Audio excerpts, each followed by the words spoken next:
Millionaire humiliated his wife in front of his entire family. What his daughter said next left him pale. Hi, my beautiful family. May the Almighty pour his endless blessings on you, filling your days with joy, your nights with peace, and your hearts with overflowing love. May every challenge become strength, every tear turn into a smile, and may you always walk protected. Amen. If you're here with me now, please comment present. If you feel our strong bond, comment I am with Mr. Peter. Thank you for your beautiful response. To my new family members, please trust your storyteller and brother. Don't leave now. Watch this story till the end. I promise you will enjoy every moment. Don't forget to like and subscribe. Every like and comment is a heartbeat that keeps this family alive. The chandeliers cast their judgment like 1,000 watching eyes, and Rachel Christensen knew tonight would change everything. From her hidden position on the marble balcony of the Grand Belmont Hotel, the 9-year-old girl watched the charity gala unfold below like a glittering chess game. She wasn't supposed to be here. Her father, Hayden Christensen, had left her with the nanny again, declaring that children had no place at society events. But Rachel had learned long ago that the most important moments happened when adults thought no one was watching. She pressed herself against the cold balustrade, her small fingers gripping the edge as she spotted her target.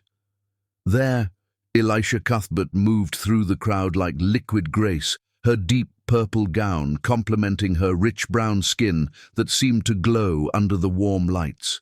Even from this distance, Rachel could see what her father had tried so hard to destroy: dignity, strength, and an unbreakable spirit. Elisha was checking the final arrangements for the auction, her tablet in hand, directing the staff with quiet efficiency. As the city's most sought-after luxury event designer, she had transformed the ballroom into a masterpiece of elegance. Hanging gardens cascaded from the ceiling, their white orchids and silver leaves creating an ethereal canopy. Each table setting was a work of art, with hand-blown glass centerpieces that caught and reflected light like captured stars.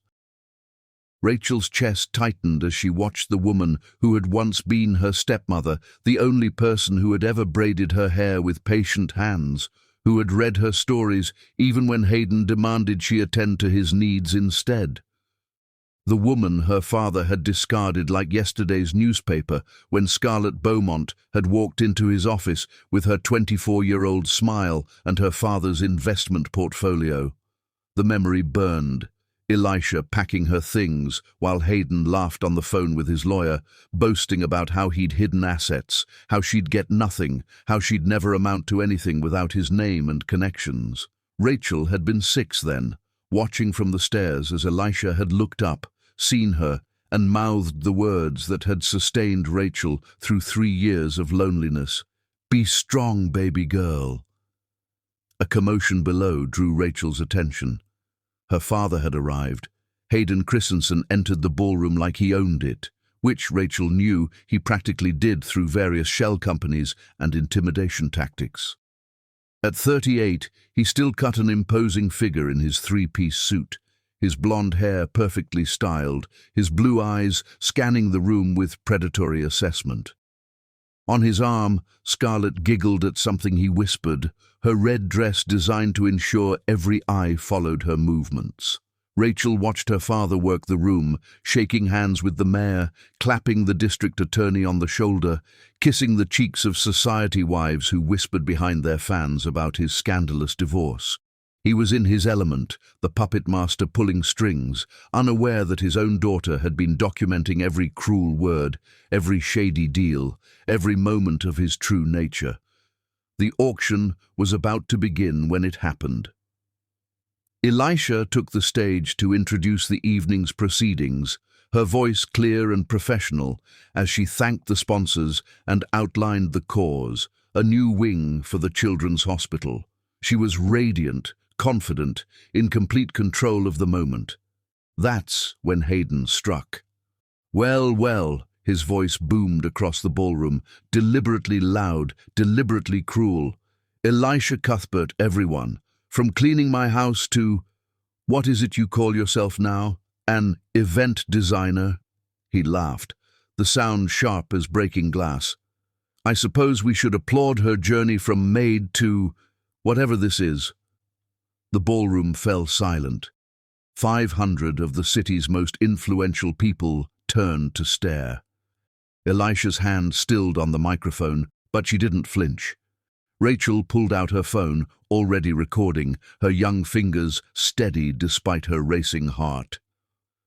Tell me, Elisha, Hayden continued, emboldened by the attention, by Scarlett's tittering laugh beside him. Did you design this event the same way you designed our marriage? All surface beauty, with nothing substantial underneath? Though I suppose you've had practice now. How many divorces fuel your little business? Do desperate women hire you hoping you'll teach them how to gold dig as effectively as you tried to? Several people gasped. The mayor's wife covered her mouth, but Hayden wasn't finished. Ladies and gentlemen, let this be a lesson. He raised his champagne glass mockingly. This is what happens when you elevate people beyond their station. You can dress them up, give them opportunities, but breeding always tells. Isn't that right, Elisha? You can take the girl out of the projects, but you can't take the projects out of the girl. Elisha's voice cut through his speech like a blade through silk. She stepped forward, and somehow, impossibly, she seemed to grow taller, more luminous. Is that what you were going to say, Hayden? The same thing you said the night you backhanded me for outshining you at the partners' dinner? Or was it what you said when you forged my signature on the post-nuptial agreement?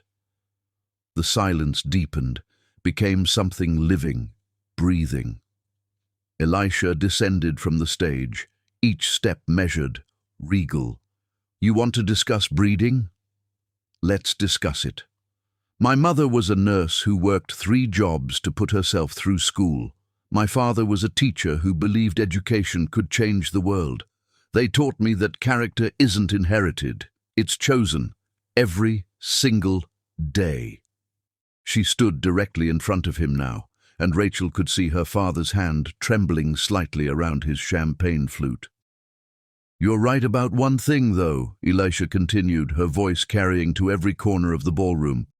I did rise above my station, the station of being your wife, your victim, your convenient target.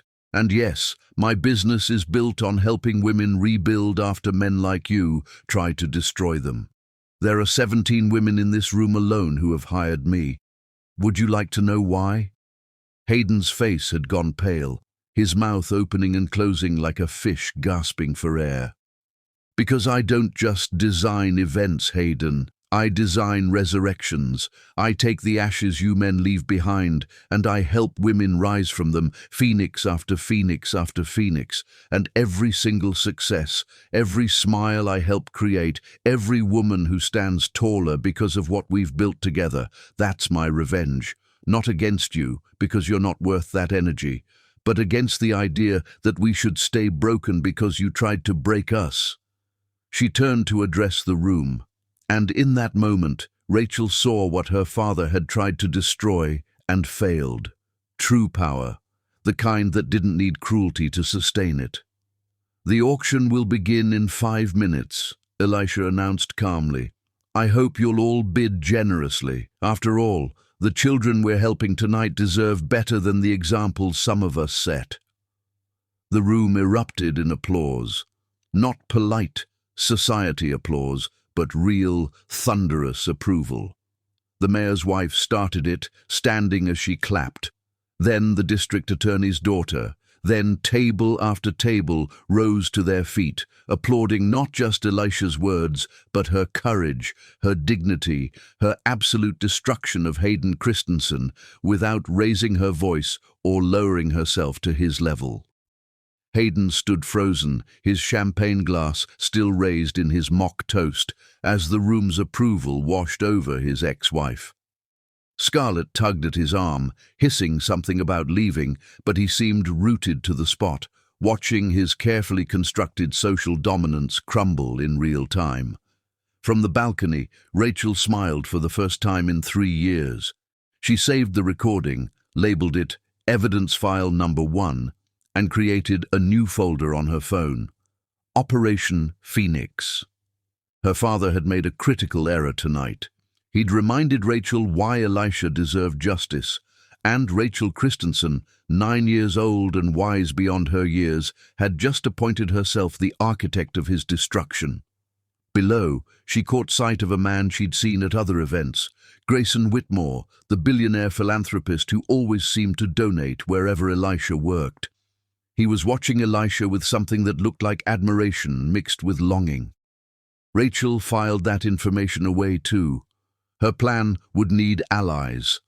As the auction began, and Elisha returned to her work with unshaken professionalism, Rachel slipped back through the service corridors she'd memorized weeks ago.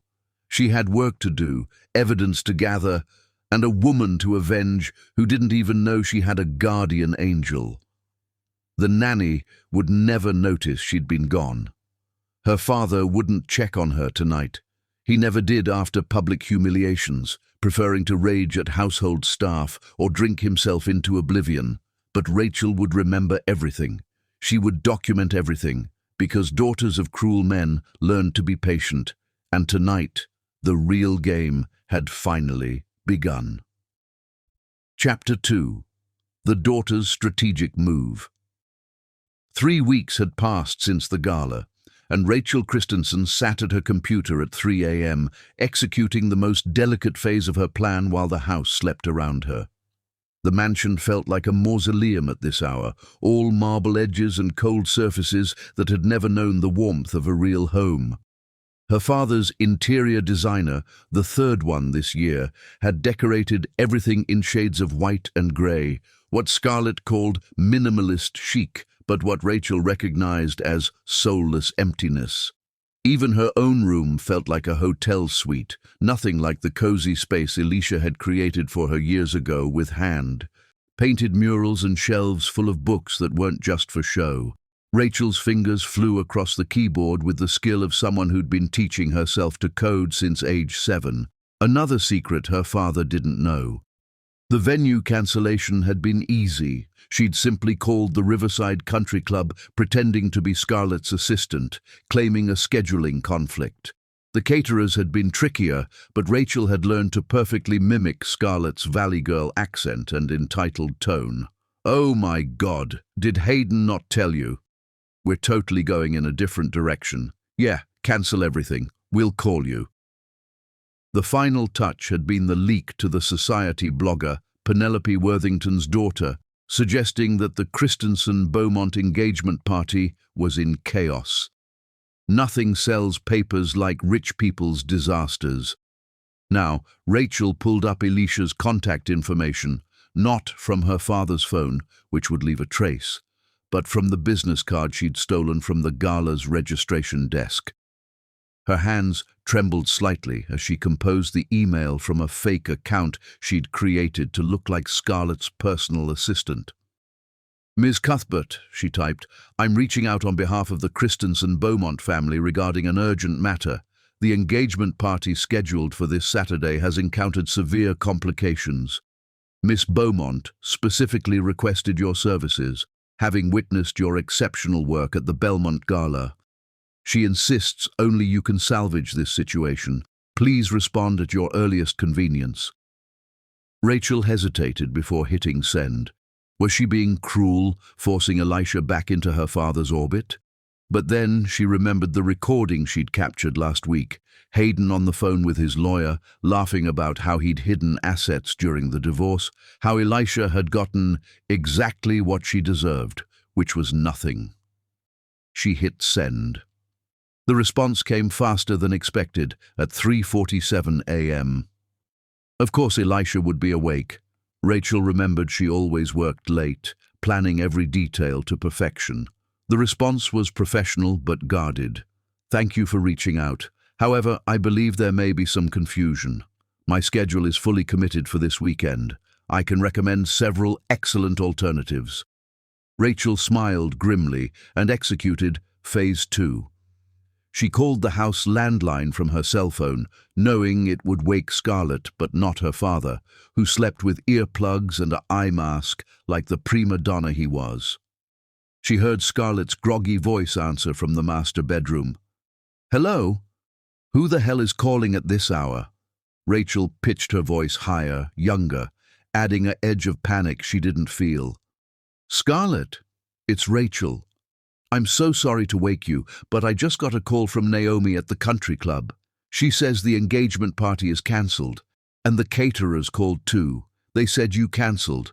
But Daddy's entire board is supposed to come, and the Japanese investors—" "What?" Scarlett's voice sharpened from sleepy to shrill in an instant. "I didn't cancel anything. Oh my God, your father is going to kill me. The Yamamoto family is flying in specifically for this." Maybe Elisha could help," Rachel suggested innocently. "I have her card from when she used to live here. She's really good at fixing things fast." "Elisha? Your father's ex-wife? Are you insane?" "But she's the best in the city," Rachel pressed, adding a small sniffle for effect. "And if the party fails, Daddy will be so angry. You know how he gets about appearances. Remember what happened to his last fiancée when she embarrassed him at the Derby?" There was a long pause. Rachel could practically hear Scarlett's limited brain cells firing, remembering that Hayden's previous fiancée had been unceremoniously dumped and socially blacklisted after a single public mishap. "Give me her number," Scarlett demanded. Rachel rattled it off, then added the killing blow. "Scarlett? Please don't tell Daddy I called. He already thinks I'm useless. If he finds out I knew about the disaster and didn't fix it myself somehow—" "Fine. Whatever. Go back to bed." The line went dead. Rachel counted to 300, then watched on her tablet, connected to the house's security system, as Scarlett crept out of the bedroom and made a call from the terrace. The conversation was everything Rachel had hoped for. Scarlett, desperate and panicked, offered Elisha triple her usual rate. When Elisha hesitated, Scarlett played the card Rachel had planted. "Look, I know there's history, but Hayden doesn't even have to know. I'll handle everything, be your only contact. Please, his daughter even suggested you. She says you're the only one who can pull this off." That last part was the key. Rachel had counted on Elisha's soft spot for her, the maternal instinct that Hayden had mocked as weakness, but Rachel recognized as strength. By 4:30 a.m., it was settled. Elisha would take the job. Rachel deleted all traces of her digital footprints, then pulled out her physical notebook, the one she kept hidden behind a false panel in her closet. She wrote in careful script, Phase 2, complete. E will be here Saturday. Must ensure 1. Hidden cameras in place. 2. Father's reaction recorded. 3. Seeds planted with guests about his business troubles. 4. Grayson Whitmore receives invitation. The last part was crucial. She'd done her research on Whitmore, self-made billionaire, known for ethical business practices, quietly donated millions to women's shelters and educational programs.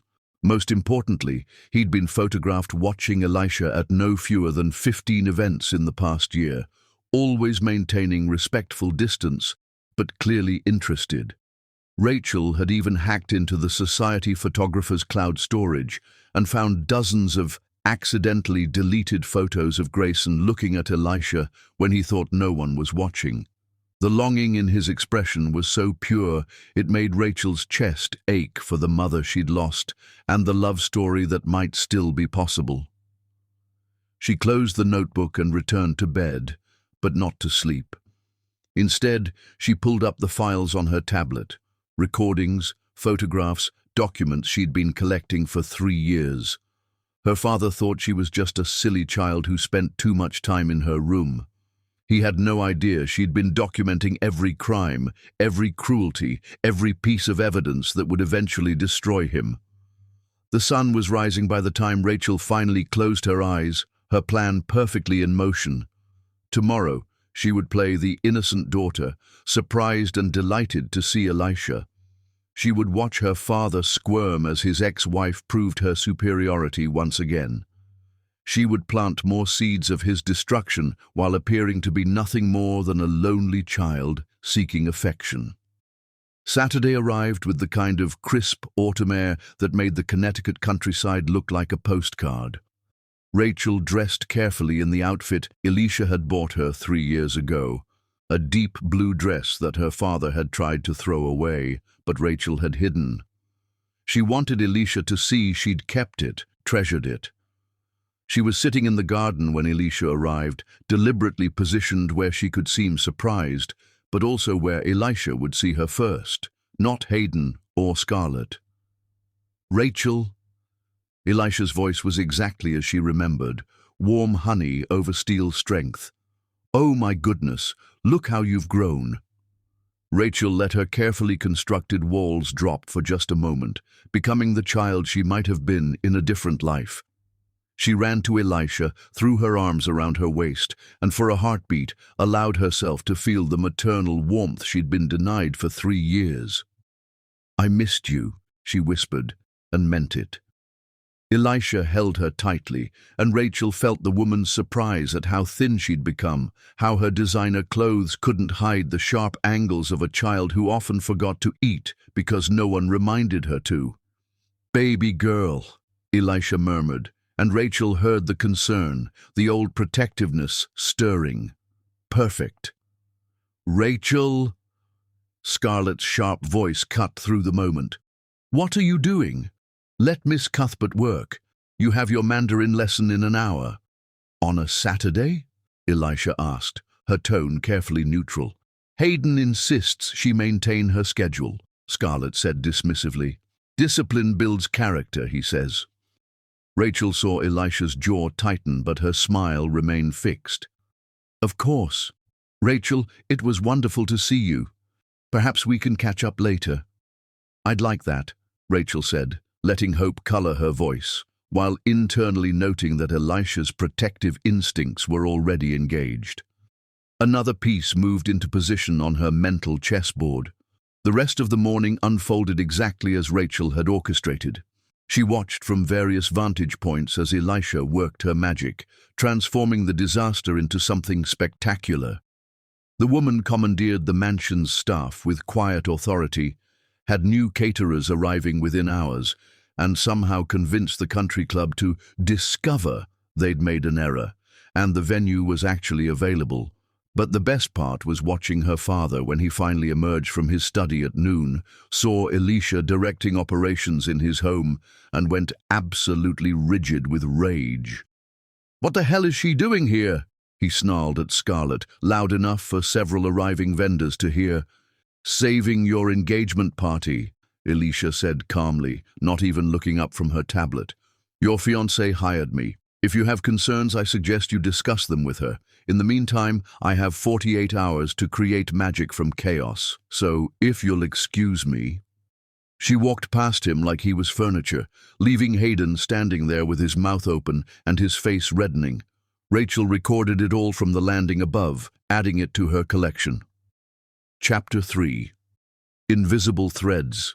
The transformation of the Christensen mansion into an engagement party venue worthy of society pages was nothing short of alchemy, and Rachel watched it all unfold from her strategic hiding spots throughout the house. By Saturday evening, Elisha had worked her particular brand of magic. The cold, sterile mansion had been transformed into something from a dream. Thousands of fairy lights created a constellation across the ceiling of the grand ballroom.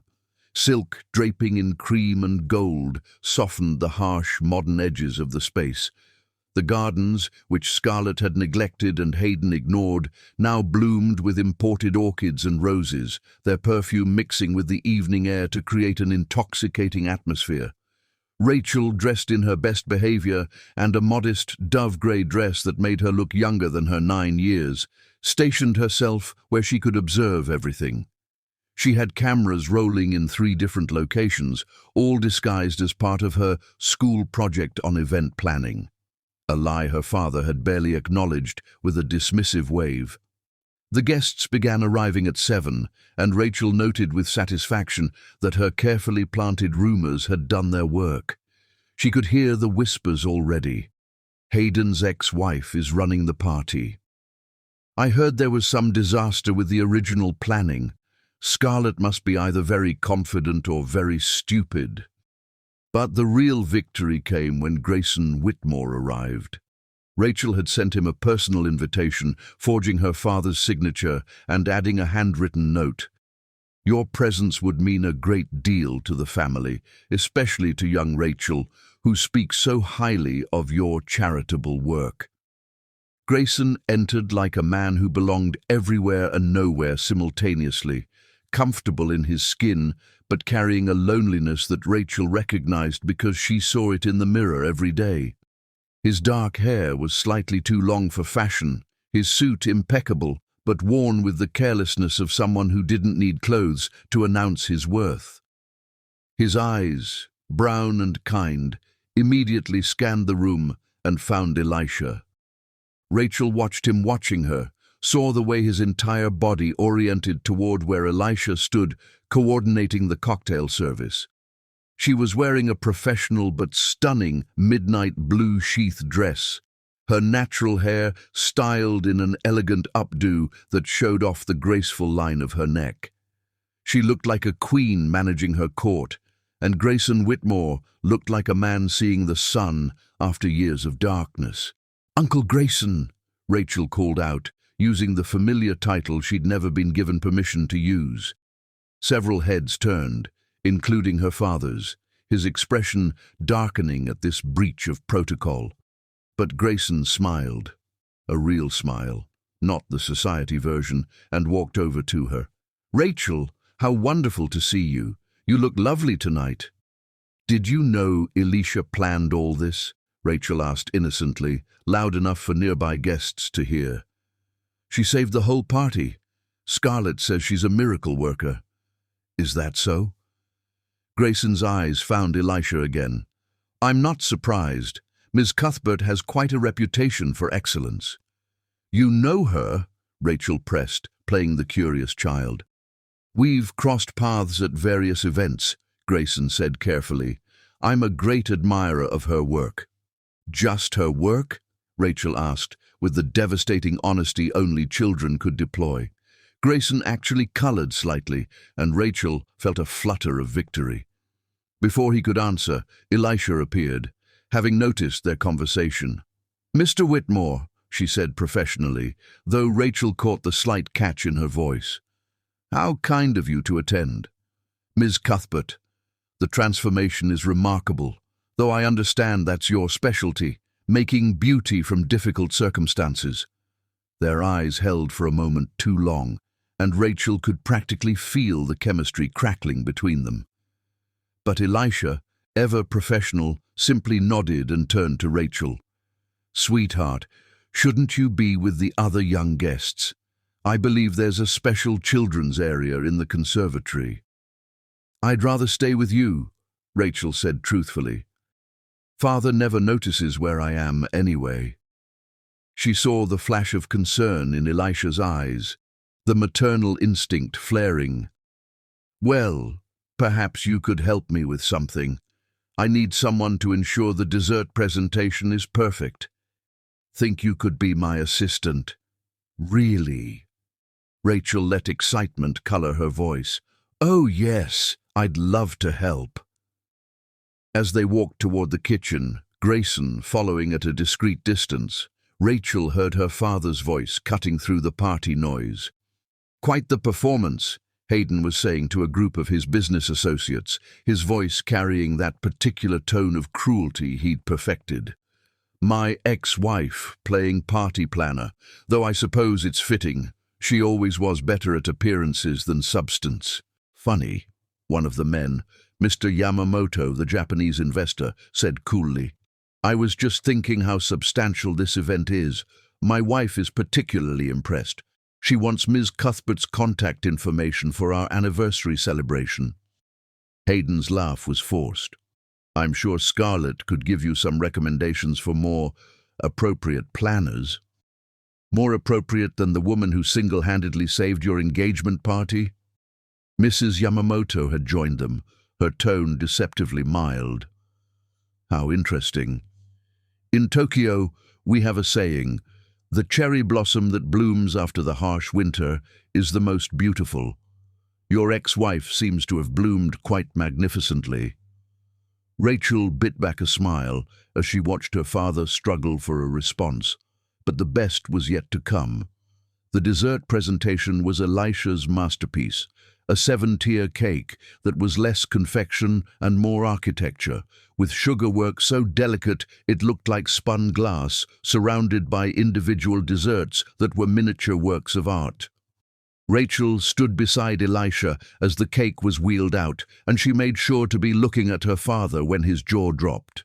"Ladies and gentlemen," Scarlett announced, clearly reading from cards Elisha had prepared, "we want to thank you all for celebrating with us tonight. This magical evening wouldn't have been possible without the incredible talent of Elisha Cuthbert." The applause was thunderous. Rachel watched her father's face cycle through emotions, anger, humiliation, and something else. Fear. He was watching his social capital shift in real time, seeing how the crowd responded to Elisha versus how they responded to him. But the moment that would stay with Rachel forever came during the dancing. The band had started playing, and couples moved onto the floor. Hayden and Scarlett performed their rehearsed dance, all technical perfection without soul. Then other couples joined, and Rachel watched Grayson approach Elisha, who was standing near the service entrance, still working despite the party being in full swing. "Would you honor me with a dance?" he asked quietly. "I'm working, Mr. Whitmore," Elisha responded, but Rachel heard the longing in her voice. "One dance," he persisted gently. "You've created all this beauty. You should enjoy at least a moment of it." Elisha hesitated, then looked at Rachel, who gave her an encouraging nod. "One dance," she agreed. They moved onto the floor, and the entire room seemed to hold its breath.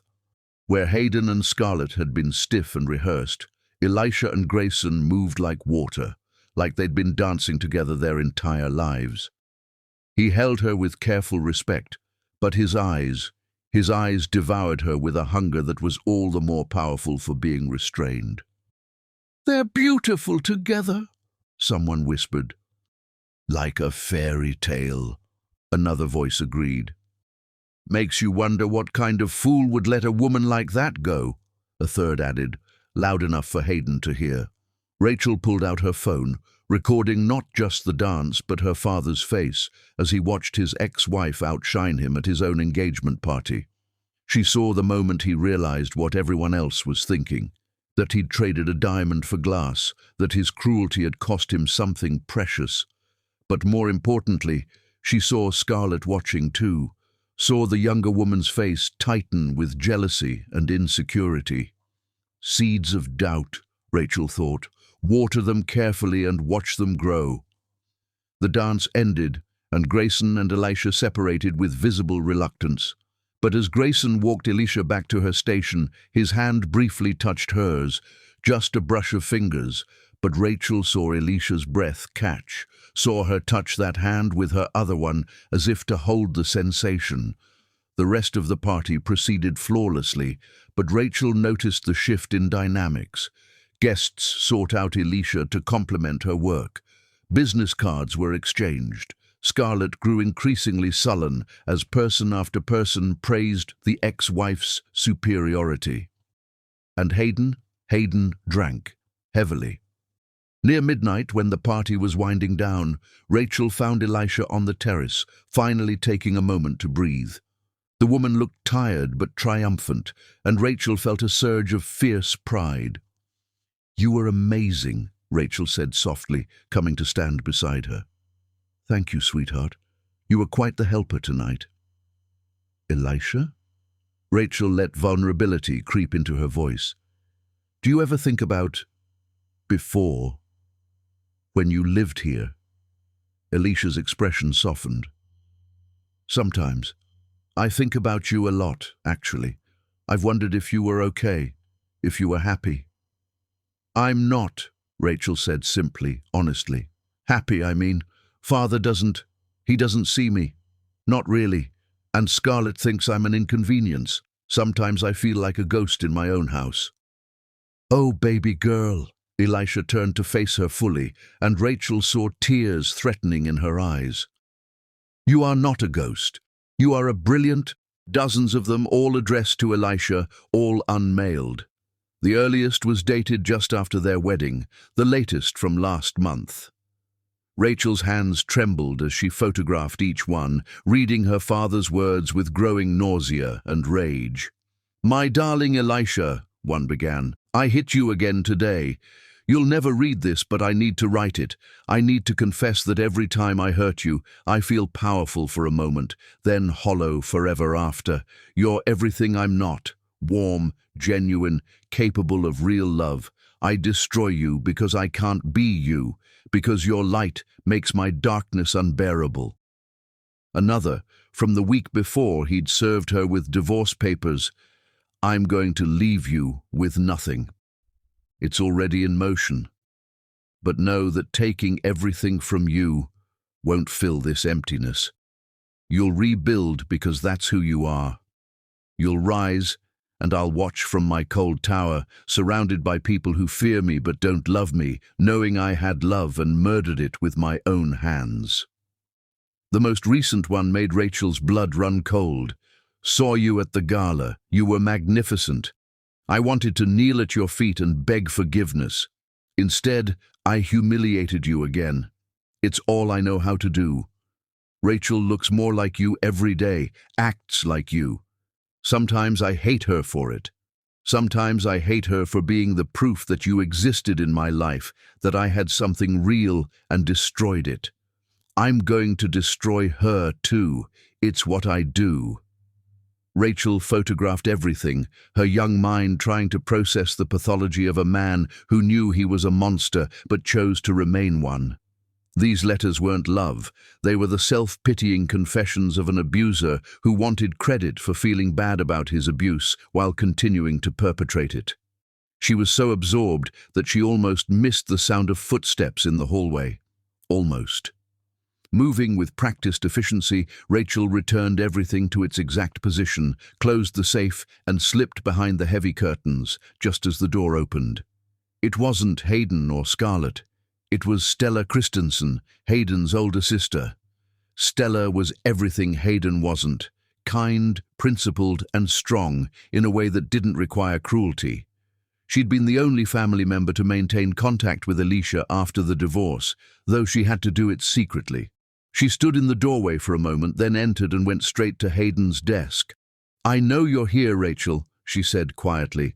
"I saw you on the security feed from my phone. Don't worry, I deleted it." Rachel emerged from behind the curtain, her chin raised despite her racing heart. "Aunt Stella, what were you looking for, sweetheart?" Rachel considered lying, but something in Stella's eyes stopped her. Evidence. Evidence of what? Of what he really is, what he's done, what he's planning to do. Stella sat down heavily in Hayden's chair, looking older than her 42 years. "You know, don't you? About all of it." "I know he's a monster," Rachel said simply. "I know he hurt Elisha. I know he's stealing from his investors. I know about the offshore accounts, the bribed officials, the women he's paid to keep quiet. I know everything." "My God," Stella breathed, "you're 9 years old." "Age doesn't matter when you're fighting for survival," Rachel replied, sounding decades older than her years. "He's going to destroy me, Aunt Stella. He wrote it in a letter. He hates me because I remind him of her, because I'm proof that he's capable of creating something but not of loving it." Stella's eyes filled with tears. "Come here, sweetheart." Rachel went to her, allowing herself to be held for just a moment. Stella smelled like lavender and safety, and Rachel wished desperately that she could just be a child in her aunt's arms, but she couldn't afford that luxury. "I'm going to stop him," Rachel whispered. "I'm going to save Elisha, save myself, save everyone he's hurt." "How?" I've been collecting evidence for 3 years. Videos, recordings, documents. I have enough to destroy him, but I need to do it right. I need allies." Stella pulled back to look at her niece's face. "You have one. What do you need from me?" "Access to the family trust documents, and I need you to be ready to take custody when the time comes." "Rachel, this is dangerous. If Hayden finds out—" "He won't. I'm very careful, and I'm very patient." Rachel moved to the window, watching the rain streak down the glass. "There's going to be an event soon, a big one. The charity auction for the museum. Elisha will be planning it, and everyone important will be there. That's when I'm going to reveal everything. That's in 3 months. I know. I need time to gather the rest of what I need, and I need to make sure Elisha is protected. He's escalating. He hit her Saturday night." "He what?" Stella's voice was sharp. "I have it on video. He slapped her on the terrace after the party. She didn't even flinch, Aunt Stella. Beautiful child who deserves to be seen and loved and celebrated every single day." "You saw me," Rachel whispered. "You always saw me." "I still do," Elisha said firmly. "And Rachel, if you ever need anything, anything at all, you have my number now. Use it." Rachel nodded, filling away this promise. She would definitely use it, though not in the way Elisha expected. A movement caught her eye, and she saw her father standing in the doorway, watching them. His expression was unreadable, but Rachel recognized the tension in his shoulders, the way his hands clenched at his sides. He was seeing his daughter choose his ex-wife over him, and it was eating him alive.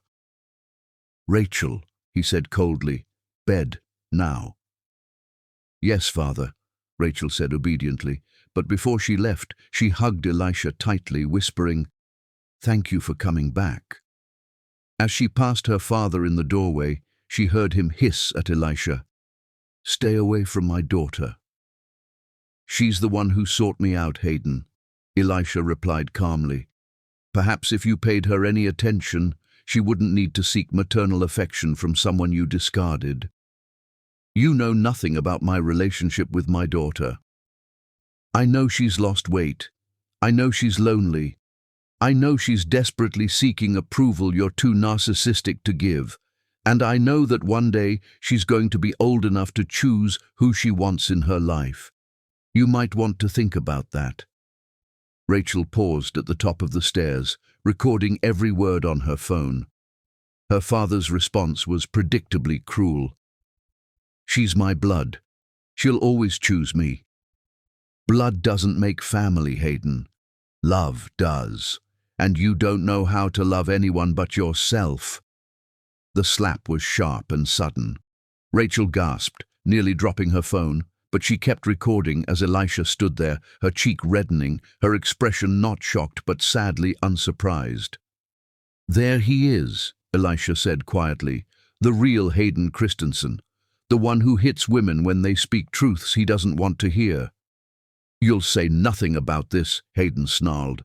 "No one would believe you anyway." "I don't need anyone to believe me," Elisha said, walking past him with her head high.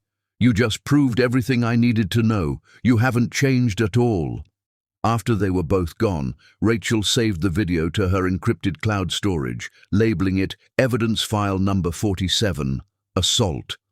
Her father had just made a critical error. He'd shown his true face, and Rachel had caught it all. Tomorrow, she would begin the next phase. She would reach out to Stella, her aunt, who had always disapproved of Hayden's treatment of women.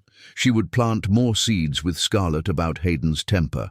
And she would ensure that Grayson Whitmore received an anonymous tip about a certain investment opportunity that would put him in direct competition with her father's biggest deal. But tonight she allowed herself one moment of pure feeling. She touched her own cheek, where Elisha had kissed her goodnight weeks ago, the last time she'd felt truly loved. "Soon, Mom Elisha," she whispered to the darkness. "Soon you'll be free of him forever. And so will I." Chapter 4. The Letters Never Sent. Monday morning arrived with rain beating against the windows of the Christensen mansion. and Rachel used the cover of the storm to execute her most dangerous mission yet. Her father had left for his office at dawn, still nursing his rage from Saturday night and a considerable hangover. Scarlett was at her Pilates class, then her standing appointment at the med spa, a routine that never varied and gave Rachel exactly 4 hours of guaranteed access to her father's study. The study was supposed to be impenetrable. Hayden had installed a biometric lock, security cameras, and even a silent alarm system. What he hadn't counted on was his 9-year-old daughter having spent the last 2 years studying his every move, recording his passwords with hidden cameras, and lifting his fingerprints from glasses to create a silicon duplicate that would fool the scanner. Rachel slipped inside at 9:17 a.m., her heart pounding but her hands steady. The room still smelled like him, expensive cologne failing to mask the underlying scent of whiskey and cigars. The walls were lined with his trophies, photos of him with politicians, framed magazine covers featuring his real estate empire, and notably not a single picture of his daughter. She went straight to the hidden safe behind the portrait of his father, another cruel man who'd taught Hayden that power was better than love. The combination was his wedding anniversary with Elisha, a detail that made Rachel's stomach turn. Even in his cruelty, he couldn't let her go completely. Inside the safe were the predictable items: cash, bonds, property deeds, and a .38 revolver that Rachel photographed but didn't touch. But there, in a leather portfolio at the very back, were the letters, dozens of them, all addressed to Elisha. She's so used to it that she didn't even flinch. Stella stood up, pacing to the window. Our father was the same way. Did you know that? He hit our mother, hit us. Hayden learned that power meant violence, that love was weakness. I tried to protect him from it, but instead, he became it. You're nothing like him, Rachel said firmly. Neither am I. We choose who we become, don't we? Yes, sweetheart, we do. They stood together in silence for a moment. Then Stella asked, What about Grayson Whitmore? I saw how he looked at Elisha at the party. Rachel smiled for the first time that morning. He's been in love with her for over a year. He's a good man. I've researched him thoroughly. No scandals, no cruelty. Just a man who built his fortune through innovation and treats people with respect. He could make her happy. But she won't let herself be loved while Hayden still has power over her. She's too proud, too wounded. That's why I have to destroy him completely. Only when he's powerless can she be free to choose happiness. Stella touched Rachel's face gently. You're mine. You know that? The moment this is over, you're mine. I've already got the lawyers preparing the papers. I know, Rachel said softly. I'm counting on it. A car door slammed outside and both of them froze. Scarlett was home early. Go, Stella said urgently. I'll handle her. Rachel slipped out through the service corridor, her heart pounding as she heard Scarlett's shrill voice demanding to know why Stella was there. She made it to her room just as Scarlett started up the stairs and quickly opened her schoolbooks, assuming the position of a dutiful child doing homework. Her phone buzzed. A text from an unknown number, but Rachel recognized the handwriting in the attached photo immediately. It was another letter, this one in Elisha's hand. Grayson, I can't accept your dinner invitation. You're a good man, and I'm still too broken. Hayden took things from me I'm still trying to find. I won't subject you to my damage. Please understand. E. Below it, Grayson had written, I'll wait. As long as it takes. You're not broken, you're healing. There's a difference. G. Rachel realized Grayson had sent this to her deliberately, trusting a 9-year-old with his vulnerability. She texted back from her encrypted phone, keep writing to her. She needs to know someone sees her as whole, not broken. The monster will fall soon. Be ready to catch her when he does. His response was immediate. Who is this? Someone who loves her too. Someone who's going to set her free. Trust me. The daughter. Rachel didn't respond, but she knew he'd figured it out. Smart man. He'd be good for Elisha. That evening at dinner, Hayden was in rare form, 3 drinks in before the first course, and radiating menace like a nuclear reactor approaching meltdown. "Stella was here today," he said, his eyes fixed on Rachel. "In my study." "I was showing her the new security system," Scarlett said quickly. "She wanted to see how it worked." "Did she?" Hayden's voice was silky with threat. "And you, Rachel? What were you doing today?" "Homework?" Rachel said calmly, meeting his gaze steadily. "Mathematics and French. Would you like to see?" "Don't be smart with me, little girl." "I'm not being smart, Father. I'm being honest, though I understand you might not recognize the difference."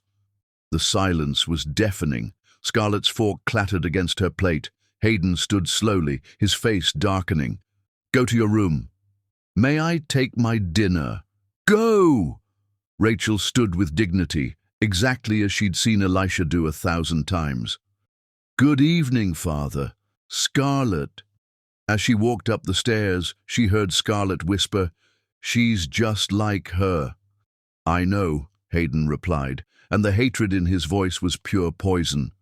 "That's the problem." In her room, Rachel pulled out the letters she'd photographed and began composing an email to 3 journalists she'd been cultivating relationships with under various false identities. She didn't send it. Not yet. But when the time came, the world would read Hayden Christensen's confessions in his own handwriting. She looked at the photo of Elisha she kept hidden in her desk drawer, the only motherly smile she'd known, and whispered, "Almost there, Mom Elisha. Almost free." Chapter 5.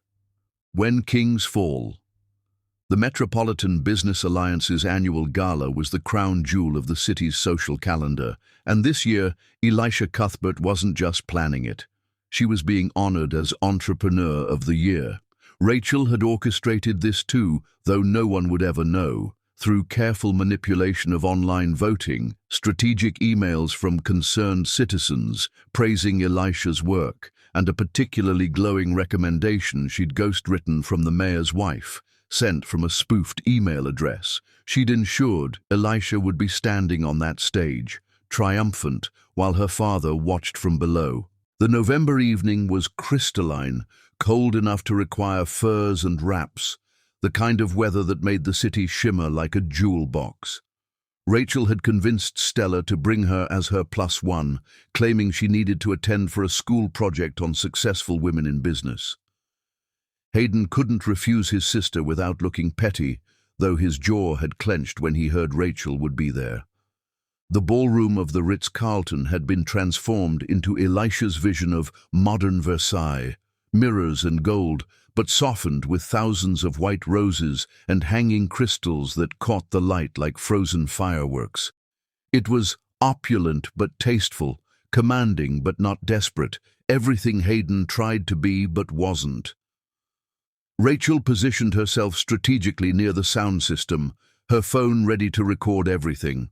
She'd also placed tiny cameras at 3 different angles earlier that day, during the school tour she'd arranged with the hotel manager. Tonight would yield evidence she couldn't even predict yet. Hayden arrived with Scarlett, who wore a red gown so tight, Rachel wondered how she could breathe. They made their entrance like royalty, but Rachel noticed immediately that something was off. Several of Hayden's usual associates barely acknowledged him. The mayor, who normally would have rushed over, simply nodded from across the room. "What's happening?" Rachel asked Stella innocently. Stella lowered her voice. "The Yamamoto deal fell through. Your father was supposed to secure the waterfront development project with their investment, but somehow another buyer swooped in at the last minute with a better offer." Rachel hid her smile. The other buyer was a shell company she'd created using some of Hayden's own hidden assets, the ownership traced through such a complex web that it would take forensic accountants months to unravel. She'd essentially made him bid against himself and lose. Grayson Whitmore entered alone as always, but his eyes immediately found Elisha, who was directing the final touches near the stage. Tonight, she wore an emerald green gown that made her skin glow like burnished bronze, her hair in a complex updo that showcased the elegant line of her neck. She looked like African royalty, and Grayson stared like a man witnessing divinity. "Mr. Whitmore," Rachel said, approaching him with calculated innocence, "you look lost." He smiled down at her, and Rachel saw why Elisha might eventually love him. His kindness was genuine, reaching his eyes. "Miss Rachel, I'm not lost, just appreciating the artwork." "She is beautiful, isn't she?" Rachel said, deliberately misunderstanding. "The room, I mean." Elisha outdid herself. "Yes," he agreed softly. "She certainly did. You should tell her. She doesn't hear it enough, that she's appreciated." Grayson studied the child's face. "You're very protective of her." "Someone has to be. She protects everyone else but forgets herself." "And your father?" Rachel's expression hardened just enough for him to see the steel beneath the child. "My father destroys beautiful things. It's his nature, but nature can be overcome by choice, don't you think?" Before Grayson could respond, the lights dimmed and the evening's program began. Rachel watched her father's face as the president of the Business Alliance took the stage. "Ladies and gentlemen, before we begin our dinner service, I want to address some unfortunate news. As many of you have heard, there have been serious allegations of financial irregularities concerning one of our members. The Alliance takes such matters seriously, and pending investigation, we've had to revoke certain memberships and privileges." Hayden's face went white, then red. Scarlett grabbed his arm as whispers rippled through the crowd. Rachel kept her expression neutral, but inside she was electric with victory. The anonymous tip about his embezzlement, complete with documented evidence, had reached the right people at exactly the right time.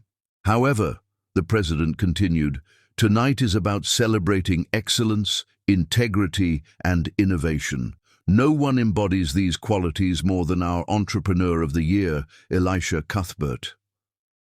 The applause was thunderous. Elisha looked genuinely shocked as she made her way to the stage, and Rachel felt a surge of pure love for this woman who'd shown her what strength looked like. "Thank you," Elisha began, her voice clear and strong. "This honor means more than you know. 3 years ago, I lost everything. My marriage, my home, my sense of self. I was told I would never amount to anything without my husband's name and connections." Her eyes found Hayden in the crowd, and Rachel saw her father shrink slightly. "But I learned something vital. When you've lost everything, you're free to become anything. I rebuilt not just my business, but myself.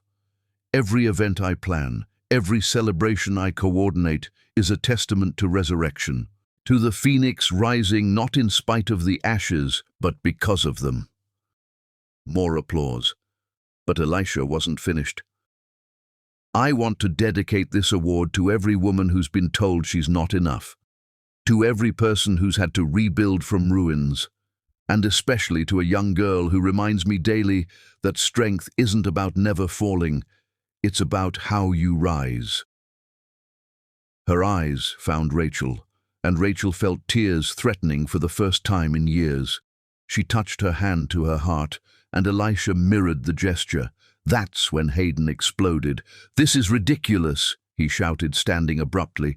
"This woman is a fraud. She built her business on my contacts, my reputation. She's nothing but a—" "Mr. Christensen," the president's voice was arctic. "You're no longer a member of this organization. I'm going to have to ask you to leave." "What? This is insane. I've been a member for 15 years. "And in those 15 years, you've allegedly embezzled over $3 million from joint ventures. The FBI will want to speak with you on Monday. I suggest you enjoy your weekend." The security guards were already moving. Scarlett was backing away from Hayden like he was radioactive, and everyone was watching his spectacular fall.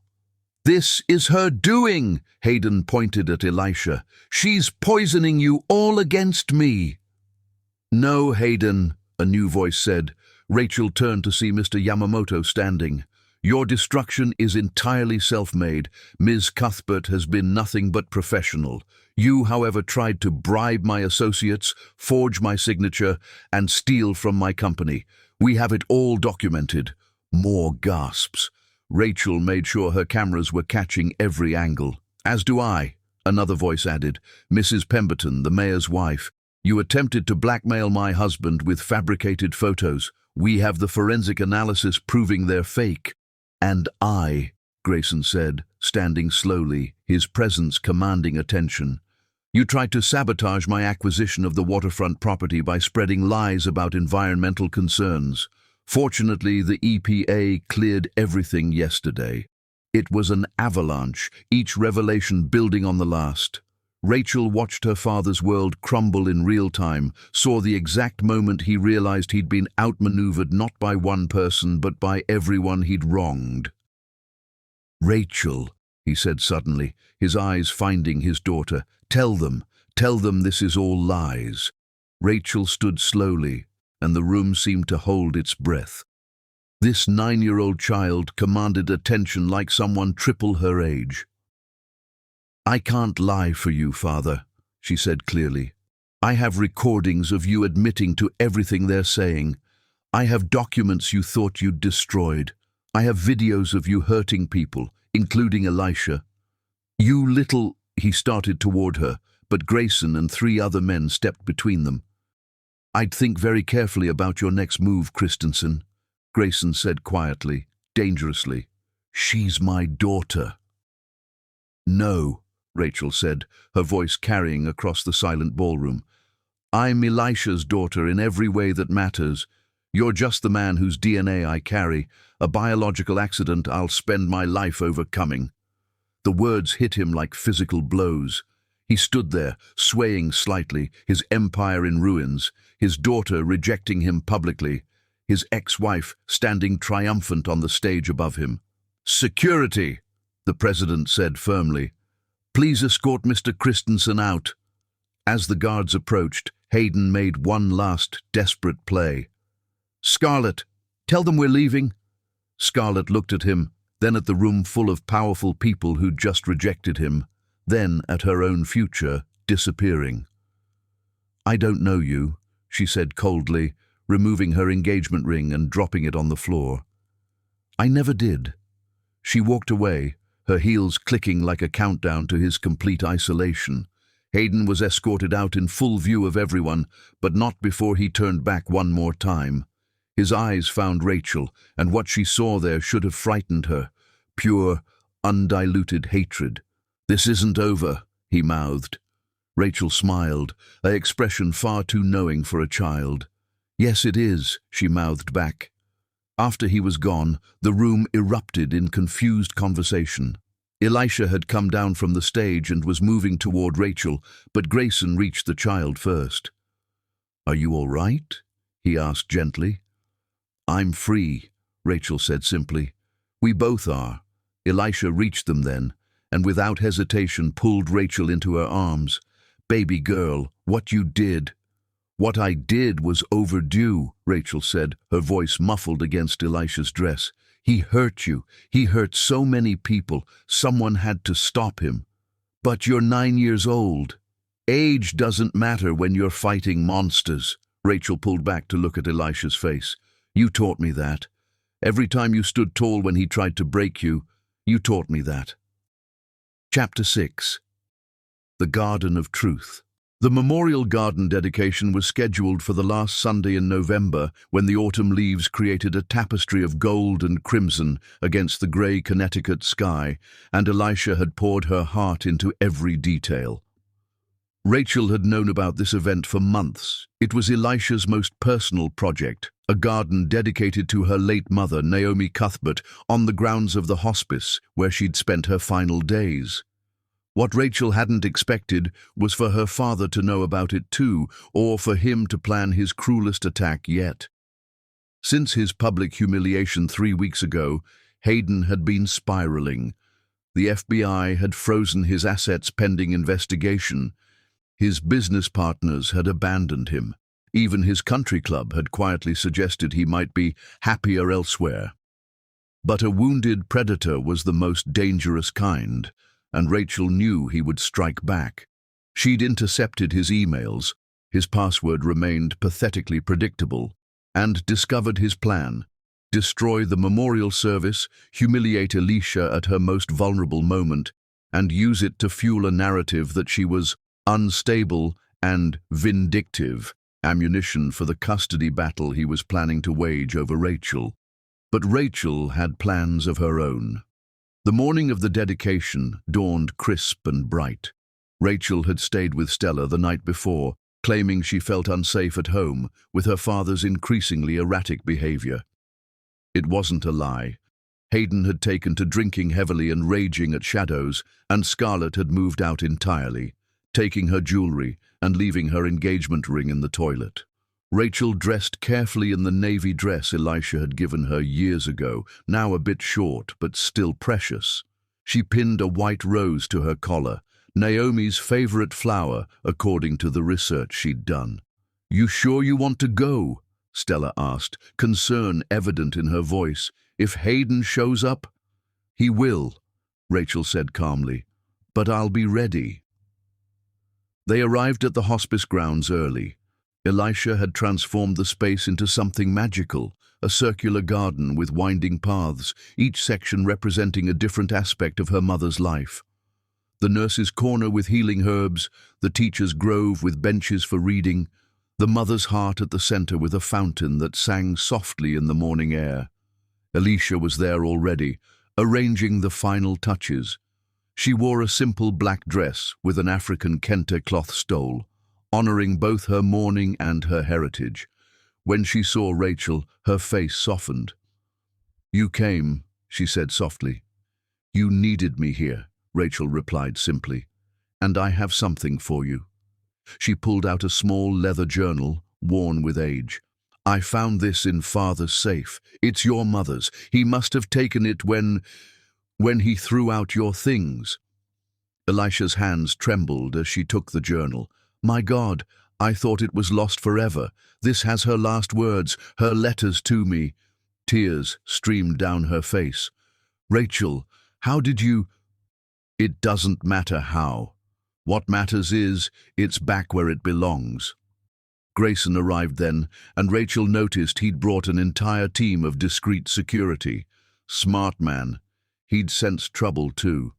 "Miss Cuthbert," he said gently, "the space is beautiful. Your mother would be proud." "Thank you for coming," Elisha said, wiping her tears. "You didn't have to." "Yes, I did," he said simply. "You shouldn't face this alone." More people began arriving, nurses who'd cared for Naomi, families whose loved ones had been comforted by her kindness, community members who remembered her service. And then, like a storm cloud crossing the sun, Hayden appeared. He looked terrible, unshaven, his suit wrinkled, his eyes bloodshot. But he'd brought reinforcements, a photographer, someone who looked like a reporter, and his lawyer. "How touching," he said loudly, his voice carrying across the gathered crowd. "My ex-wife, playing the grieving daughter. Tell me, Elisha, did you mention to these people how you abandoned your mother to chase after my money?" "That's a lie," Elisha said quietly but firmly. "Is it? I have records showing you missed her treatments to attend my business dinners. You chose diamonds over your dying mother." Rachel felt rage building in her chest, but then she heard another voice, unexpected and powerful. "That's enough, Hayden." It was Dr. Patricia Morgan, the hospice director, a small woman with an iron spine. "I was Naomi's primary physician," she continued. "Elisha never missed a single treatment. In fact, she often slept in the chair beside her mother's bed, still in her evening gown from whatever event you had demanded she attend. She would rush here between your social obligations, holding her mother's hand through chemotherapy while you texted her about being late to return. That's not—" "I have the visitor logs," Dr. Morgan said coldly. "Every single visit. Would you like me to read them aloud? October 15th, 2:47 a.m. Elisha arrives still in formal wear. October 16th, she doesn't leave for 36 hours straight. October 17th, stop! Hayden snarled. But others were speaking now. A nurse. She paid for experimental treatments out of her own savings, money she'd hidden because you monitored all her spending. A patient's daughter. She held my mother's hand too when her own mother was sleeping. She comforted strangers while you texted her threats about divorce if she didn't come home. The reporter Hayden had brought was scribbling frantically, but not the story Hayden had planned. "This is an ambush," Hayden's lawyer said. "We're leaving." "No," Rachel said, stepping forward. "You came here to destroy something beautiful, Father. At least have the courage to stay for the whole show." She pulled out her phone and connected it to the portable speaker she'd hidden earlier. Suddenly, Hayden's voice filled the garden. "Your mother's dying? Good. Maybe when she's dead, you'll stop using her as an excuse to avoid your real duties. You're my wife, not her nurse. Let the professionals handle it." Then Elisha's voice, broken with tears. "She's my mother, Hayden. She's dying. We all die, Elisha. The question is whether we matter while we're alive. And right now you're making me look bad by constantly leaving events. Choose me or her." The recording ended. The silence was deafening. That's edited," Hayden stammered. "That's taken out of context." "Here's the full conversation," Rachel said calmly, preparing to play more. "Enough," Grayson said, his voice carrying quiet authority. "Christensen, you've done enough damage. Leave, now." "You can't tell me—" "Actually, I can. I now own this hospice. I purchased it yesterday. You're trespassing." Hayden's face cycled through emotions: rage, humiliation, desperation. "Rachel, you're coming with me." "No, Father, I'm not. You're my daughter." "Biologically, yes, but family is more than blood. It's love, sacrifice, presence. Elisha taught me that. She was more of a parent to me in 3 years than you've been in 9. I'll drag you to court, where you'll have to explain the bruises on my arms from when you grabbed me last week, the recording of you saying you wish I'd never been born, the evidence of you planning to send me to Switzerland to get rid of the problem." Each word was a nail in his coffin. The reporter was recording everything. The photographer was capturing his unraveling. "You poisonous little—" He moved toward her, but suddenly found himself face to face with not just Grayson, but a wall of people, nurses, visitors, strangers who'd formed a protective barrier around the child. "Touch her," Grayson said very quietly, "and I will end you. Not financially. You've already done that yourself. But I will ensure you never walk without looking over your shoulder again."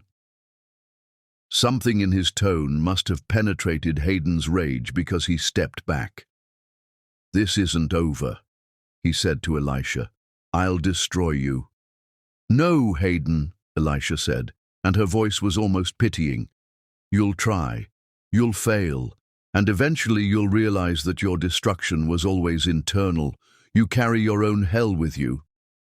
She turned away from him, dismissing him as utterly as one might dismiss a shadow when stepping into the light. "The dedication will begin now," she announced to the gathered crowd. "Those who wish to celebrate Naomi Cuthbert's life and legacy are welcome to stay."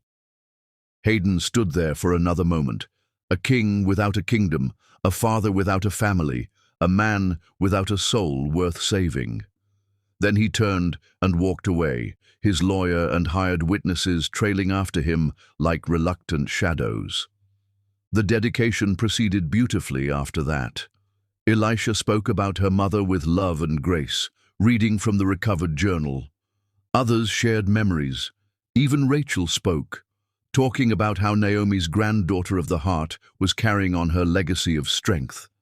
As the sun set, painting the garden in shades of gold and rose, Grayson approached Elisha where she stood by the fountain. "It's beautiful," he said softly. "She would be proud." "She would have liked you," Elisha said unexpectedly. She always said I should find someone who saw my strength as beauty, not a threat. And do you think—" He hesitated. "Do you think you might let someone see that strength up close?" Elisha looked at him for a long moment. "I'm still healing, Grayson. Still finding pieces of myself I thought were lost forever." "I know," he said gently. "I'm not asking you to be healed. I'm asking if you might let someone walk beside you while you heal."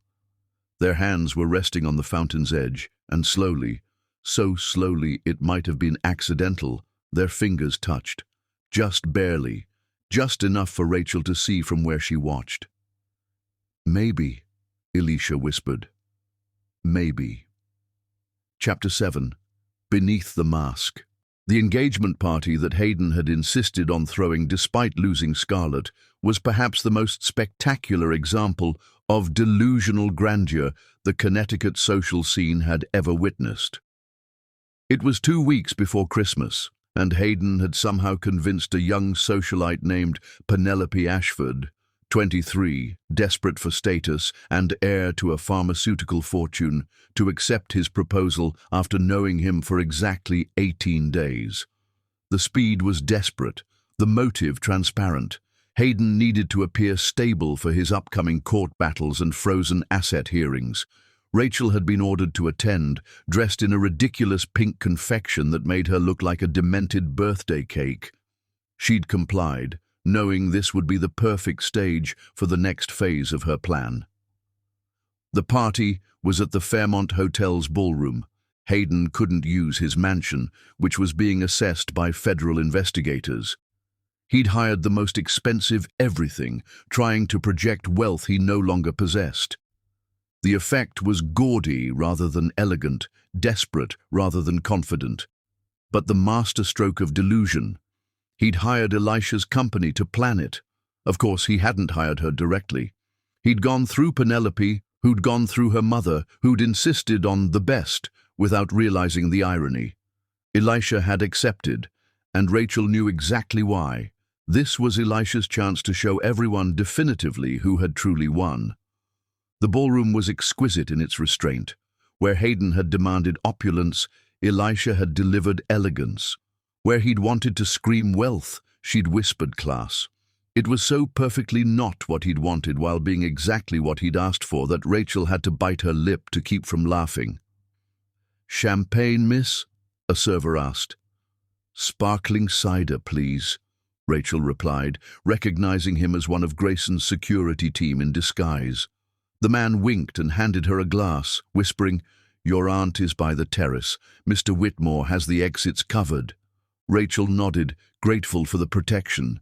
She'd shared her plans with Stella and Grayson, knowing tonight would be explosive. The guests were arriving, a B-list crowd, as the A-listers had all declined. The mayor had sent his deputy. The business elite had sent their assistants. It was a room full of people who were there for the spectacle, not the celebration. Hayden stood near the entrance, Penelope on his arm. She was pretty in a fragile way, like spun glass that would shatter at the first real pressure. Her eyes darted nervously, and Rachel noticed her flinch when Hayden's grip on her arm tightened.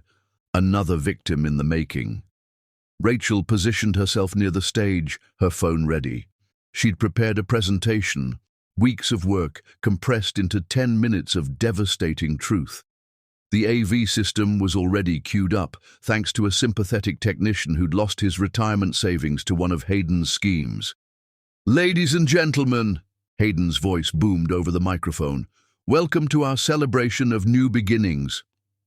"More like desperate endings," someone muttered, loud enough for others to hear. Hayden's jaw tightened, but he continued. "I want to thank you all for joining us, and especially my beautiful bride-to-be Penelope, who has brought light back into my life after a period of difficulty." Rachel almost snorted. Difficulty. That's what he called federal investigation and social exile. "I also want to address the elephant in the room," Hayden continued, and Rachel tensed. "My ex-wife's company planned this event. I want everyone to know this was Penelope's choice, and I support it. I harbor no ill will toward Elisha. In fact, I wish her well in her endeavors. The condescension in his tone was thick enough to choke on. That's when Elisha entered. She wasn't supposed to be there. The event planner typically didn't attend as a guest. But she walked in like she owned the space, wearing a black gown that made her look like vengeance personified. Beside her, Grayson Whitmore cut an equally impressive figure. The room fell silent. "Hayden," Elisha said pleasantly, "congratulations on your engagement. 4th time's the charm, they say." "It's my 3rd engagement," Hayden said through gritted teeth. "Oh, are we not counting Margaret? The one you were engaged to while married to me? My mistake." Gasps rippled through the crowd. Penelope's face went white. "That's a lie. I have the receipts," Elisha said calmly. "Literally. Tiffany's, March 2019, 2-carat diamond, charged to the joint account. I always wondered why we were hemorrhaging money." "This is neither the time nor—" "You're right," Elisha agreed. "Your daughter has something she'd like to say." All eyes turned to Rachel. She walked to the microphone with measured steps, her small stature somehow commanding in its dignity. "Good evening," she began, her voice clear and steady. "My name is Rachel Christensen, and I'm 9 years old. My father thinks I'm a prop, something to parade when convenient and ignore when not. But I've been watching, I've been listening, and I've been recording." The screens around the room flickered to life. The first video showed Hayden in his study, drunk, raging at Scarlett. "The brat's not even mine, probably." Elisha was always whoring around, but the DNA test was inconclusive, so I'm stuck with her. Rachel's voice continued over the video. "The DNA test wasn't inconclusive. He never took one. He just didn't want to know for sure because then he'd lose leverage." The next clip, Hayden on the phone with his lawyer. "I don't care if the kid ends up in foster care. Once I marry Penelope and get access to her trust fund, I'm shipping Rachel off to boarding school in Switzerland, or maybe military school, somewhere she can't embarrass me." Penelope's hand flew to her mouth. More clips followed in rapid succession.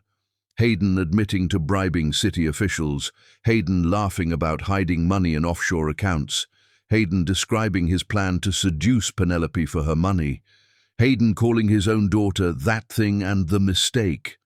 But the final clip was the worst. It was from last week, Hayden speaking to someone on the phone. "Once I get Penelope's money, I'll destroy Elisha completely. I'll buy every venue in the city and blacklist her. I'll spread rumors about her being unstable. I'll make sure she never works again. And then, when she's at her lowest, I'll offer to take her back. She'll be so broken, she'll actually say yes. And then I'll have the pleasure of destroying her all over again, but slowly this time, very slowly." The ballroom was dead silent. Rachel looked directly at her father. "You taught me that power is everything, but you were wrong. Truth is everything, and the truth is, you're not a king or a businessman or even a father. You're just a small, cruel man who mistakes fear for respect and control for love." "You little bitch!" Hayden started toward her, but found his path blocked by not just Grayson, but 6 other men. "I'd stop right there," a new voice said. FBI agent Morrison walked in, badge visible. "Hayden Christensen, you're under arrest for embezzlement, wire fraud, bribery, and tax evasion. You can't— This is my engagement party." "Was," Penelope said, yanking off her ring and throwing it at him. "You sick bastard. You were using me." "Everyone uses everyone, sweetheart," Hayden snarled. "Grow up." As the agents cuffed him, Hayden's eyes found Rachel one last time. "You've destroyed your own father. You'll regret this." "No," Rachel said calmly. "I've freed myself from a monster. The only thing I regret is that it took me 9 years to be brave enough." "She's mine," Hayden shouted as they dragged him toward the door. "She's my blood, my property." "Actually," Stella stepped forward with a document, "she's not. This is an emergency custody order. Given your arrest and the evidence of abuse and neglect, custody has been transferred to me, effective immediately." The last thing Rachel saw of her father was his face, twisted with rage and disbelief, as the FBI led him away in handcuffs while 300 of Connecticut's elite watched. The room erupted in chaos, but Rachel felt only calm. She walked to Elisha, who pulled her into a fierce embrace. "Are you okay, baby girl?" "I'm free," Rachel whispered. "We're both free."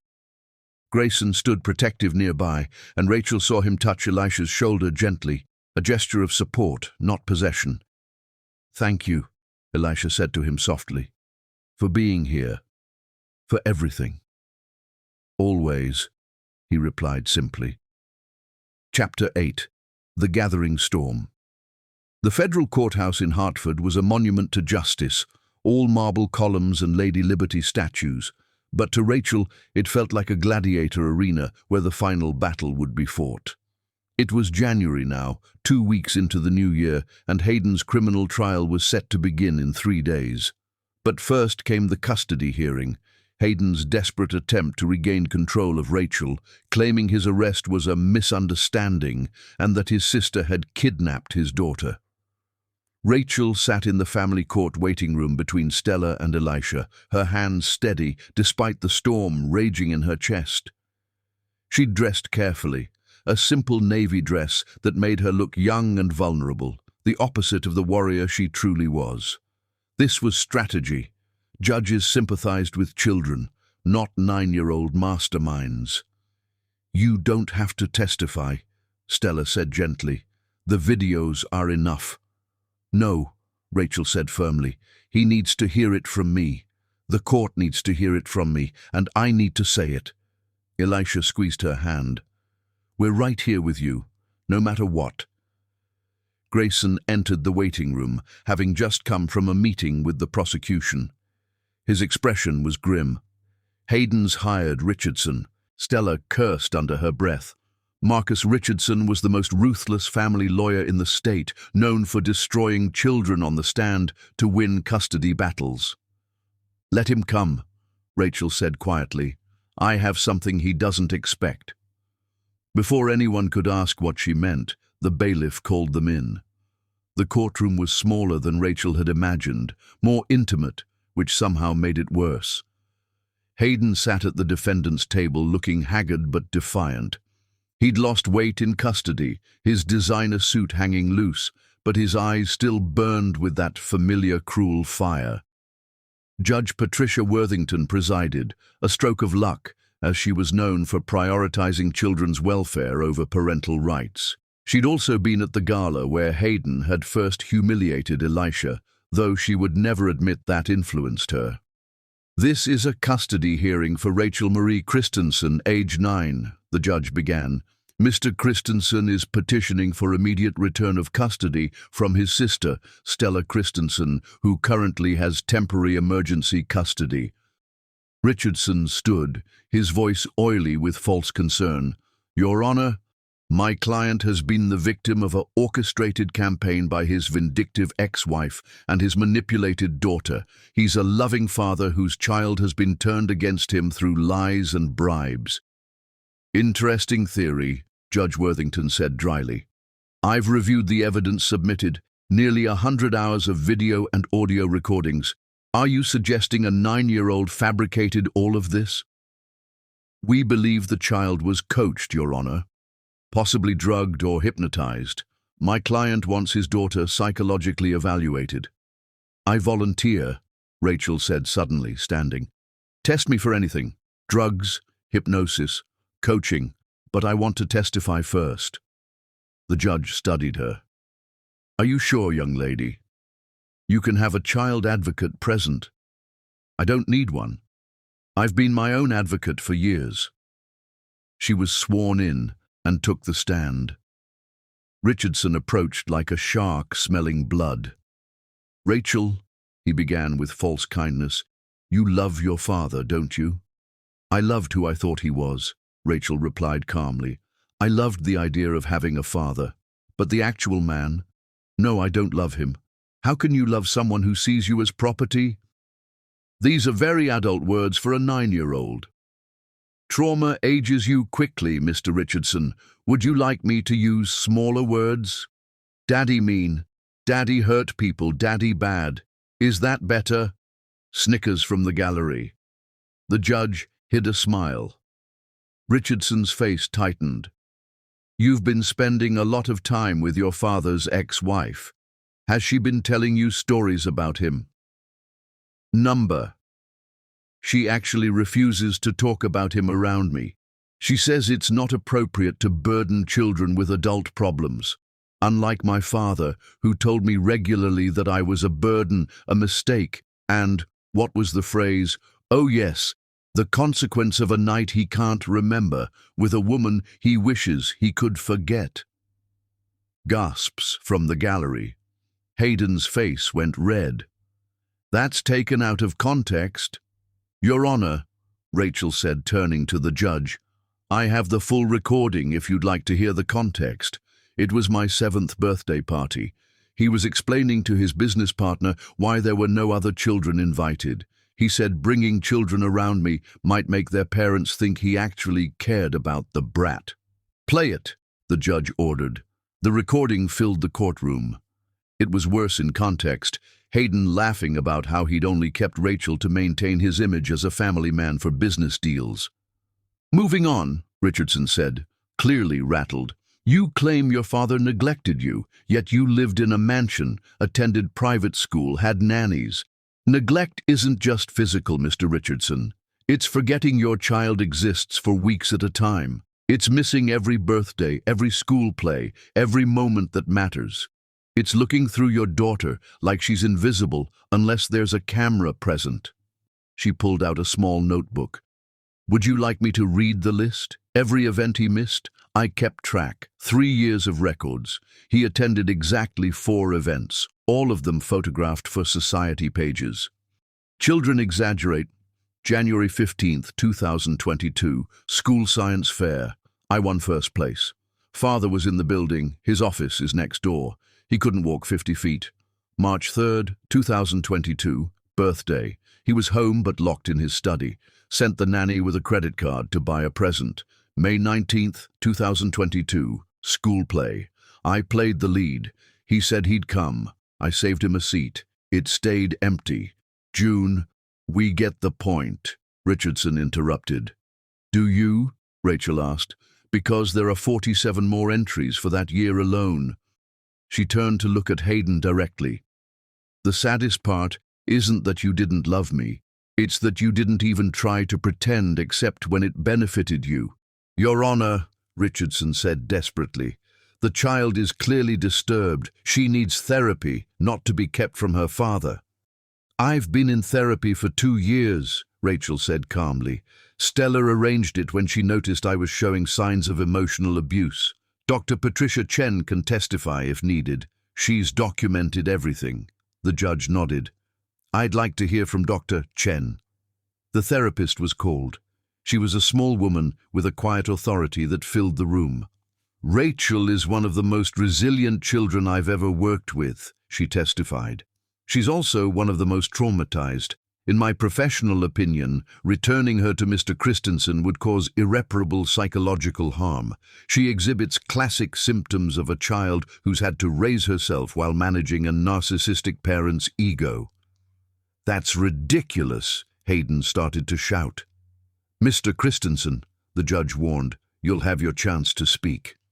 When Hayden finally took the stand, Richardson tried to paint him as a misunderstood father, overwhelmed by business pressures, trying his best. Do you love your daughter? Richardson asked. Of course I do. She's my blood. That's not what I asked. Do you love Rachel, the person, her personality, her intelligence, her spirit? Hayden hesitated just a beat too long. She's my daughter. I want what's best for her.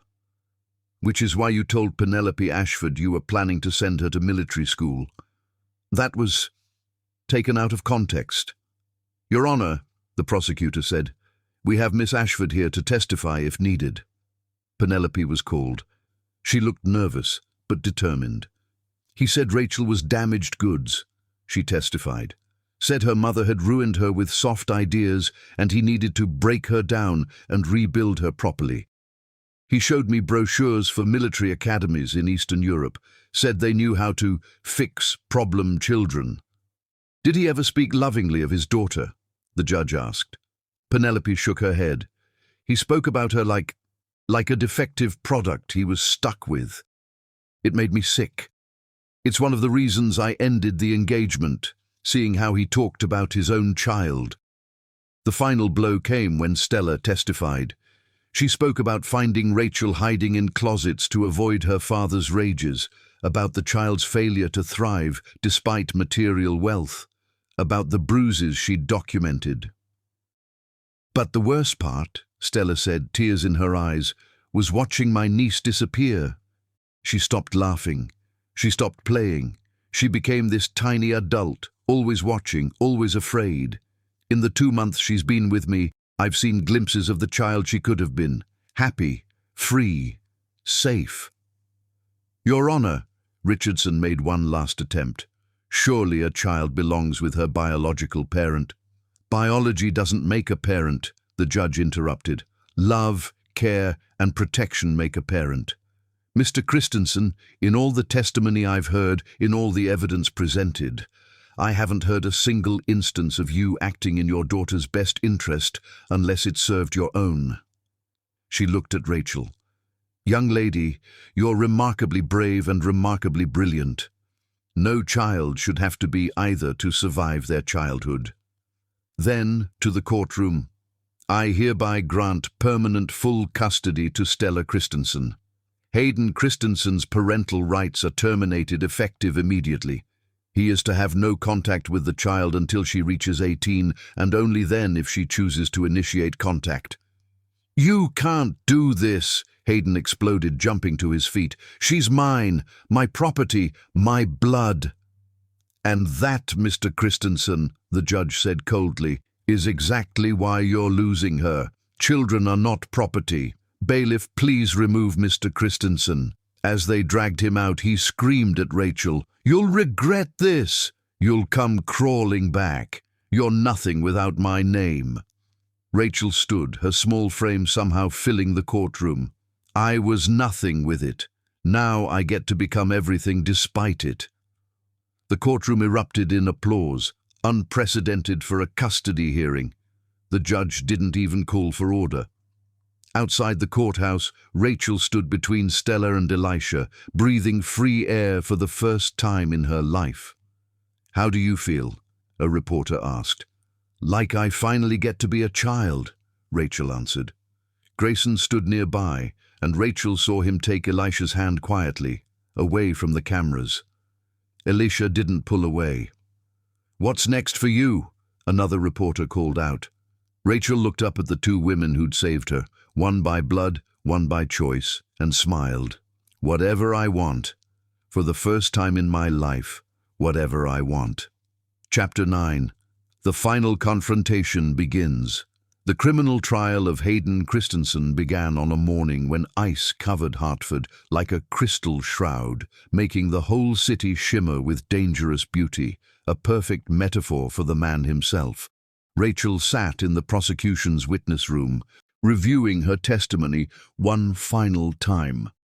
She wasn't allowed in the courtroom until called, but she could feel the electricity in the air. Today, her father would finally face the consequences of his crimes, not just against her, but against everyone he'd destroyed over the years. Stella sat beside her, holding her hand. You don't have to do this. The financial evidence is enough to convict him. The jury needs to see who he really is, Rachel said firmly. Not just a white-collar criminal, but a man who would destroy his own child for power. Elisha entered with Grayson, both dressed professionally, but with an air of unity that made Rachel's heart warm. Over the past month, their relationship had slowly evolved from careful friendship to something deeper. They thought they were being discreet, but Rachel had seen the way they looked at each other, the way their hands found each other in moments of stress. The prosecution says Hayden's lawyer is going to claim temporary insanity, Grayson reported. Says the stress of the divorce and business failures caused a breakdown. Rachel laughed bitterly. He's not insane. He's exactly who he's always been. The mask just finally came off. A knock at the door interrupted them. Assistant District Attorney James Morrison entered, his expression grim. "We have a problem," he said. "Hayden's lawyer just submitted new evidence. He claims to have proof that Rachel was coached by Elisha, that this whole thing is an elaborate revenge plot." "What kind of proof?" Stella demanded. "Emails between Elisha and Rachel, planning the downfall, discussing strategy." Rachel felt her blood turn to ice, then fire. "Those are fake. I never emailed Elisha about any of this." "We know," Morrison said, "but they're sophisticated forgeries. We need to prove they're fake, and that takes time we don't have. The judge is allowing them to be presented." "Then we pivot," Rachel said, her mind racing. "Let them present the emails. I have something better." "Rachel, what—" "Trust me," she said, looking at each adult in turn. "I've been preparing for this moment for 3 years. I'm ready." 2 hours later, the courtroom was packed. Media, society figures, victims of Hayden's schemes. Everyone wanted to witness the fall of the king. Hayden sat at the defense table in an expensive suit that couldn't hide his hollow eyes and trembling hands. Prison hadn't been kind to him. His lawyer, Richardson, again stood to make his opening statement. "Ladies and gentlemen of the jury, my client is guilty.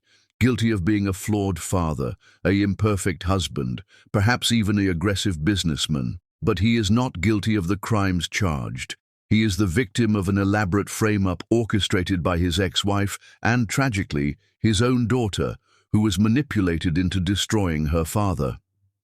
He presented the forged emails with theatrical flair, showing supposed conversations between Elisha and Rachel, planning everything from the planted evidence to the recorded conversations. "This poor child," Richardson continued, "was turned into a weapon against her own father. The real criminal here is the woman who used a 9-year-old's pain for her own revenge." The prosecution's turn came, and Morrison was brilliant. He systematically destroyed the email evidence, showing technical proof of forgery. But the damage was partially done. Doubt had been planted. Then Rachel was called to testify. She walked to the stand with perfect posture, her new dress, chosen by Stella, not as a prop but with love, making her look exactly what she was, a child who'd been forced to grow up too fast. "Rachel," Morrison began gently, "did Elisha Cuthbert coach you to destroy your father?" "No," Rachel said clearly. "Elisha didn't even know I was collecting evidence until the night of the first gala. She's never asked me to do anything except be a child, which is more than my father ever did." "Why did you collect all that evidence?" Rachel looked directly at the jury. "Because I was afraid. Afraid that one day he would kill me, maybe not physically, but spiritually. I needed protection. Evidence was my shield." That's a very mature thought for a 6-year-old. When you're raised by a predator, you learn to think like prey, always watching, always ready to run, always gathering resources for survival. Richardson stood for cross-examination, his smile sharp.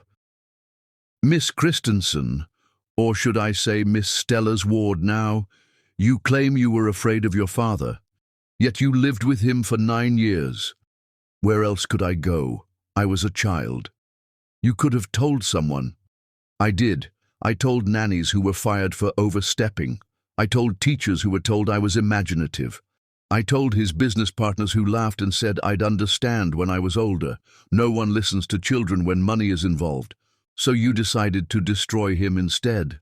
I decided to survive him. There's a difference." Richardson pulled out a tablet. "I have here your school records. Straight A's, perfect attendance, glowing teacher reviews, hardly the profile of an abused child."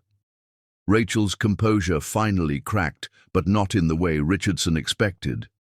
She laughed, a sound too bitter for a 9-year-old. "You think abuse only looks like bruises and failing grades. Abuse can look like perfection, Mr. Richardson.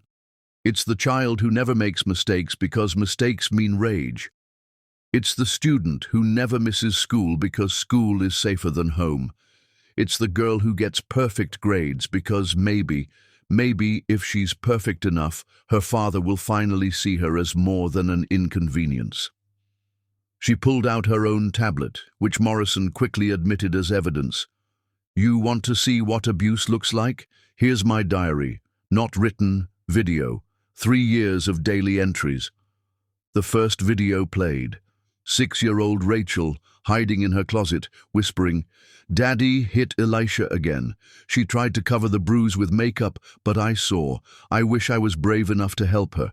I wish I was brave enough to help myself." Another entry, age 7. "Father forgot my birthday again. Elisha tried to make a cake secretly, but he found out and threw it in the trash. Said celebrations make children soft. I saved one piece.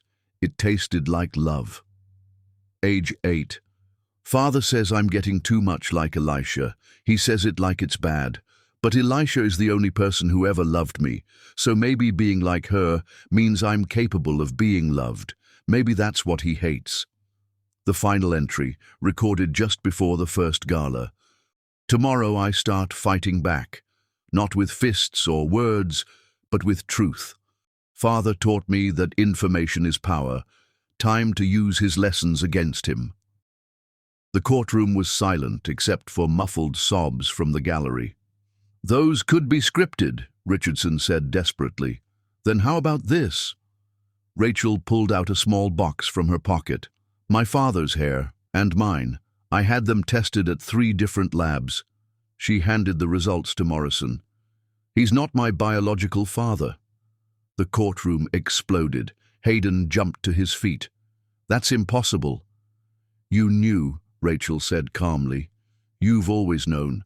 That's why you never loved me. I was proof of Mother Elisha's life before you, proof you couldn't own her completely, but you kept me because I was useful, a prop for your image." "Your Honor," Morrison said, "we'd like to submit these DNA results as evidence of motive. Mr. Christensen wasn't just abusing his daughter, he was holding another man's child hostage for image management." "That's not—" "I loved—" Hayden was sputtering. "You loved control," Rachel said quietly. "And when you couldn't control Elisha anymore, you tried to control me. But here's the thing about trying to cage a phoenix. We're born from fire. You can't burn what's already been through hell." She looked at the jury. "I'm not asking you to convict him because he was a bad father. I'm asking you to convict him because he's a criminal who happened to also be a bad father. The evidence is clear. The financial crimes, the bribery, the embezzlement, it's all there. I'm just the bonus proof that his cruelty had no limits." As she stepped down from the stand, she passed Hayden's table. He grabbed her wrist, not hard, but desperately. "Rachel, please. You're all I have left." She looked at his hand on her wrist, then at his face. "I'm all you've lost. And you did it to yourself." She pulled free and walked to Elisha, who wrapped her in a fierce embrace. The trial continued for 3 more days. Witness after witness testified to Hayden's crimes. Business partners he'd cheated, officials he'd bribed, investors he'd defrauded. The evidence was overwhelming. But the most damaging testimony came from an unexpected source, Scarlett. She took the stand on day 3, looking smaller than Rachel remembered. "He told me his daughter was a burden," she testified. "Said once we were married and had real children, he'd send her away. He had already picked out the school, a military academy in Serbia known for breaking difficult children. He laughed about it, laughed about destroying a 9-year-old's spirit." "Why are you testifying?" the prosecutor asked. "Because I was almost her," Scarlett said, looking at Rachel. "Another woman he would have destroyed for sport. She saved me by showing me the truth. The least I can do is tell it." Chapter 10. The Phoenix's Revenge. The verdict was scheduled for 2 p.m. on a Thursday that would go down in Connecticut legal history. Rachel stood before the courthouse bathroom mirror, 9 years old, but carrying centuries in her eyes. Stella had braided her hair like Elisha used to. She wore a simple black dress with a phoenix pin, Grayson's gift. "Ready, baby girl?" Elisha asked. "I've been ready for 3 years."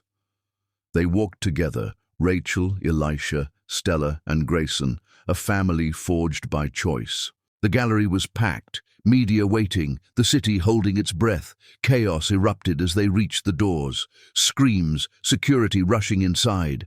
Hayden's voice, unhinged. "You can't do this to me! I built this city!" They pushed through to find Hayden standing on the defense table, wielding a letter opener from his lawyer's briefcase, security surrounding him. "Rachel, Rachel, tell them you lied!" Rachel stepped forward, despite Stella's grasp. The courtroom fell silent. "Put the weapon down, father." "Don't call me that! You're not mine!" "You're right. I never was. I'm Elisha's daughter in everything that matters. You're just a man holding a letter opener like a sword, thinking you're still king when your kingdom is ash. I'll destroy you all. I have friends. Money hidden. Actually, you don't." James Morrison entered with FBI agents and someone unexpected. William Christensen, Hayden's father, wheelchair-bound but commanding. "I've been watching you destroy everything I built," William said. "Rachel showed me what I should have seen." He gestured to Morrison's folder. Swiss banks, Cayman accounts, 23 million stolen from investors and family trust. "Father, no, I disowned you this morning. Everything goes to a foundation for abused children, with Rachel and Stella as trustees. You get nothing." Hayden lunged at Rachel with the blade raised. Grayson stepped between them, taking the blade in his shoulder. Elisha struck Hayden's wrist with a bailiff's baton. The weapon flew. Rachel's voice echoed, "You have no power here." Security swarmed Hayden. Rachel pulled out her recorder. "Play this." Hayden's voice from 3 years ago filled the courtroom. "If you ever try to take Rachel, I'll kill you. I'll make it look like an accident, the child too, if necessary." Then Elisha's voice, "I'm recording this, Hayden." "No, you're not. I destroyed your phone." "Rachel is. She's been recording everything." His laugh, "She's 6 years old, and smarter than both of us. Someday she'll play this for the world." "That's why Elisha left without me," Rachel told the silent courtroom. "Not because she didn't love me, but to save us both. She left so I could survive. I survived to save us both." Judge Phillips spoke. "Mr. Christensen, you're charged with attempted assault with a deadly weapon. Remove him to psychiatric holding." As they dragged him away, Hayden found Rachel's eyes. She saw recognition, understanding of what he'd destroyed. "Rachel," he whispered. "Goodbye, Mr. Christensen." The doors closed. Rachel went to Grayson, being treated by paramedics. "You saved me. You saved yourself. You saved all of us." Judge Phillips rendered verdict in absentia. "Guilty on all 37 counts. Maximum sentence recommended." Morrison's phone rang. His face paled. "Hayden attempted escape during transport. He's being transferred to secure psychiatric facility. He can't hurt anyone anymore." Rachel felt 3 years of tension release. Later, in Stella's living room, William Christensen sat with them. "I failed him, taught him power over people." "You gave him tools," Rachel corrected. "He chose how to use them. We all have choices." William studied her. "You're remarkable. I have his intelligence, his strategic mind, but also Elisha's heart, Stella's strength, and my choice to protect instead of destroy." "The foundation," William said, producing documents, 23 million, your name on everything. "The Phoenix Foundation," Rachel said, "for children rising from ashes." Elisha knelt beside her. "Baby girl, about your biological father. Marcus Thompson died in Afghanistan before you knew you were pregnant. Hayden knew. He married you to own something beautiful." Through tears, Elisha asked, "Would you let me adopt you?" "Officially, yes." Rachel looked at Stella. "Co-guardians?" "Perfect. Children can't have too many people who love them." Grayson, arm in sling, pulled out a ring box. "Elisha Cuthbert, you've shown me strength and grace coexist, that phoenixes are real. Would you—" "Yes!" This was Rachel's real revenge, building family from ruins, finding love where he'd sown hate. 6 months later, the Phoenix Foundation's first gala was held where Hayden had first humiliated Elisha. "My name is Rachel Phoenix Cuthbert Whitmore," she announced from the podium. "I'm 10 years old, and I'm a survivor." She addressed the audience, dignitaries, donors, children the foundation had helped. "People ask if I forgive him. The man in psychiatric prison for life. Number forgiveness is for those who change. He sought only control." She held Hayden's last letter over a candle, letting it burn. "But I don't carry hatred. That would give him power." The ashes fell. He's nothing now. Not father, not enemy, not even a memory worth keeping. The Phoenix Foundation isn't about revenge. It's about resurrection, taking the worst thing that happened and transforming it into power to help others. She looked at Amy, 7 years old, whose story echoed hers. "To every child told they're worthless, treated like property, you are phoenixes, you will rise." The applause was deafening. Rachel heard chains breaking, cages opening.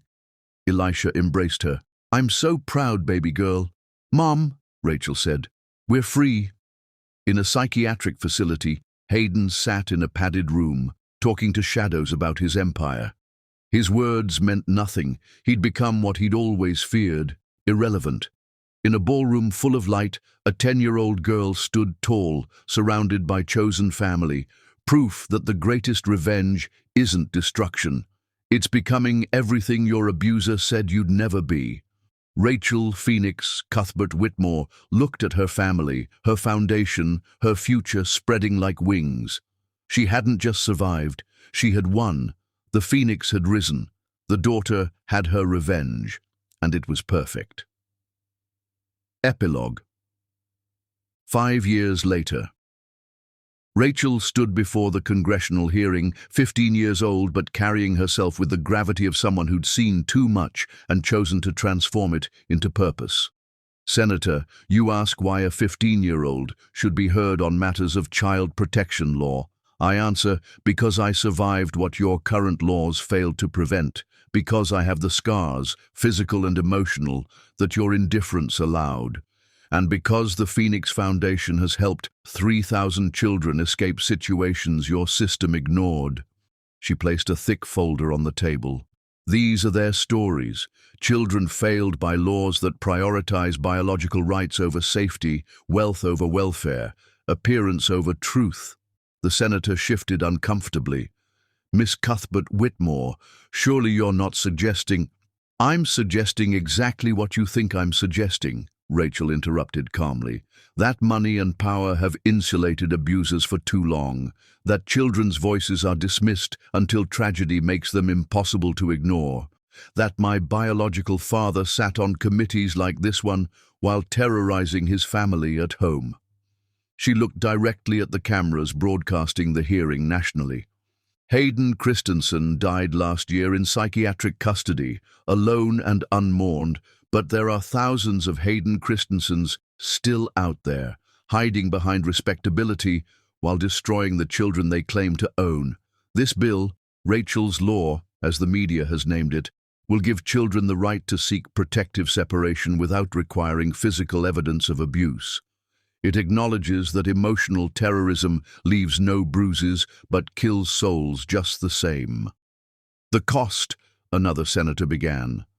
"The cost of prevention is always less than the cost of damage," Rachel said firmly. "I should know. The therapy, the trials, the years of recovery, they cost far more than early intervention would have. But more than money, consider the cost in human potential. How many children like me never get the chance to rise? How many phoenixes die in their ashes because no one gives them wings?" She stood, and the room seemed to hold its breath. "I was lucky. I had Elisha, who loved me despite the danger. I had Stella, who gave me sanctuary. I had Grayson, who showed me that masculine strength doesn't require cruelty. I had resources, intelligence, and frankly, exceptional circumstances that allowed me to orchestrate my own rescue. Her voice hardened. But children shouldn't need to be exceptional to be saved. They shouldn't need to be strategic masterminds at age 6, evidence collectors at 7, and courtroom warriors at 9. They should just need to be children asking for help. She pulled out a photo, herself at 9, standing in the courtroom the day Hayden was convicted. This little girl saved herself because the system wouldn't. How many more are out there waiting for rescue that never comes? Pass this bill. Give them the wings the law currently denies them. Let them rise. The hearing room erupted in applause from the gallery, survivors, advocates, and parents who understood. The senators looked uncomfortable, aware that opposing this bill would be political suicide after Rachel's testimony went viral, which it would within hours. As Rachel left the stand, she was met by her family, Elisha and Grayson with their 2-year-old son, Marcus, named for Rachel's biological father, Stella with her partner Diana, and William, now 88, and proud of the legacy Rachel had built from his family's ashes. "How did it go?" Elisha asked, though her proud smile said she already knew. "They'll pass it," Rachel said confidently. "They have no choice. I made sure of that." "Still playing chess while everyone else plays checkers?" Grayson teased gently. "Someone has to," Rachel replied, but her smile was warm. "Besides, I learned from the best worst example. Hayden taught me that power without purpose is poison, so I choose purpose with power instead." Little Marcus reached for his big sister, and Rachel lifted him easily, this child who would never know the fear she'd known, who would grow up surrounded by the love she'd had to fight to find. "Story?" he asked hopefully. "Later, little Phoenix," she promised. "Right now, we have work to do." As they walked out of the Capitol building into the bright Washington sunshine, Rachel felt the weight of her past and the lightness of her future in perfect balance. She was no longer the scared child collecting evidence in secret. She was no longer the warrior child facing down a monster in court. She was Rachel Phoenix Cuthbert Whitmore, survivor, advocate, daughter, sister, and proof that sometimes the best revenge isn't just living well, it's living with purpose, with love, with the determination to ensure no other child faces what you faced alone. The Phoenix had risen, the daughter had her revenge, and she was using it to light the way for others to rise. The cycle of abuse had ended, the cycle of resurrection had begun, and it was beautiful. The end. This story is dedicated to every child who has had to be their own hero, to every survivor who chose to rise rather than revenge, and to every adult who stands between a child and harm. You are all phoenixes. You all deserve to soar.